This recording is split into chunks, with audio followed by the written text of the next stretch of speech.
On the morning of Tuesday, September 11th, 2001, a large-scale terrorist attack was committed against the United States when four commercial airliners were hijacked, three of which reached their intended targets. One struck the Pentagon, and two were flown into the World Trade Center, which led to the untimely collapse and destruction of the Twin Towers. Nearly 3,000 people were killed and 25,000 injured.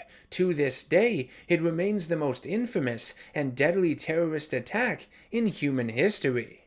In December of 2001, nearly 2 months after the attack, Marvel Comics decided to publish a Spider-Man story titled Stand Tall, written by J. Michael Straczynski, JMS, and drawn by John Romita Jr. It used its fictitious narrative, anchored with the real-life tragedy, to attempt to break down the information in such a way that it could be easily digested by readers, mainly any children, allow them to hopefully grasp the heinous actions that had been committed, and reassure them that there was still good in this world despite all of the evil, help them understand that the real-world heroes, the first responders, are the walking embodiments of the characters they read about in the comics, and that their heroes, in all their forms, real or fictitious, will always be there for them in their time of need.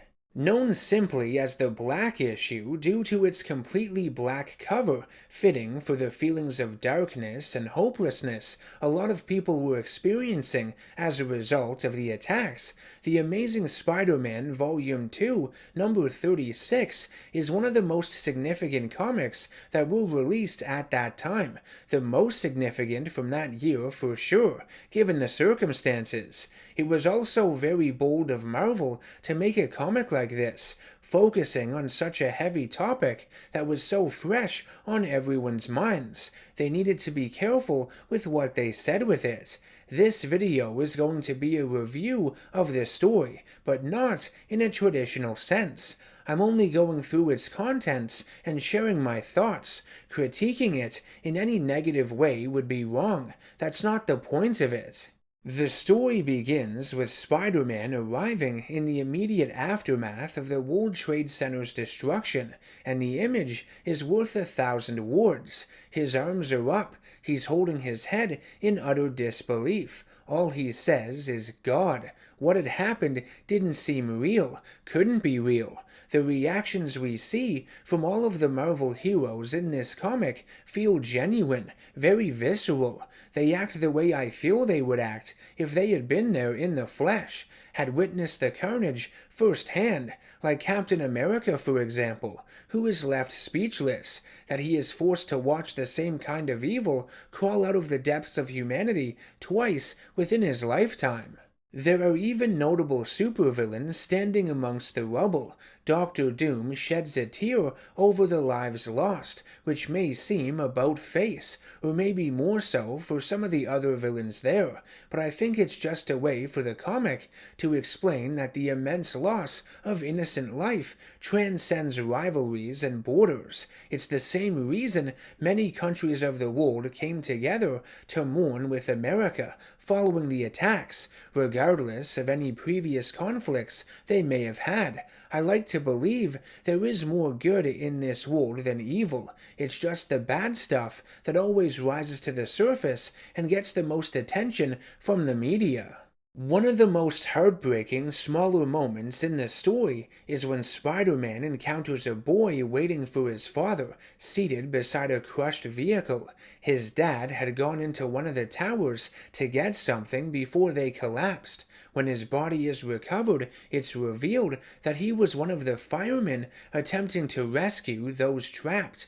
It's a beautiful yet gruesome sequence because it's very real. A lot of people lost their loved ones that day, that had left for work, that had hopped on flights to go somewhere, that were doing innocent and seemingly trivial things so many people take for granted on a daily basis, and unfortunately, these individuals were never seen again.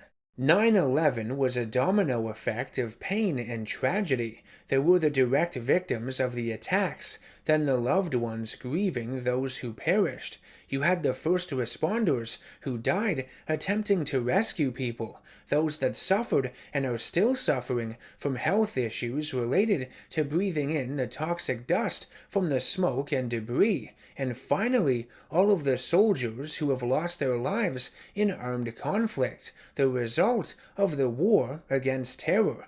Death has lingered in the air following September 11th, even decades after it happened.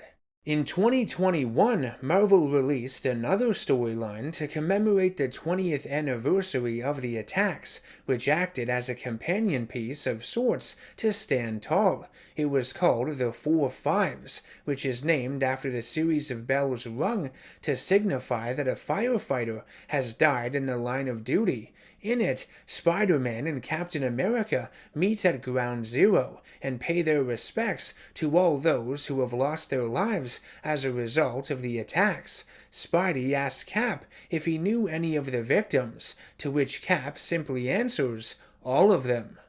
Some things are beyond words, beyond comprehension, beyond forgiveness. Those are just a few of the ways JMS describes the tragic events that transpired that September morning all those years ago. Real life is sometimes stranger than fiction. Some things in this world are so barbaric that they don't seem real. They don't seem humanly possible. But in the face of this evil, whenever it does occur, it's important to keep the good parts of humanity alive.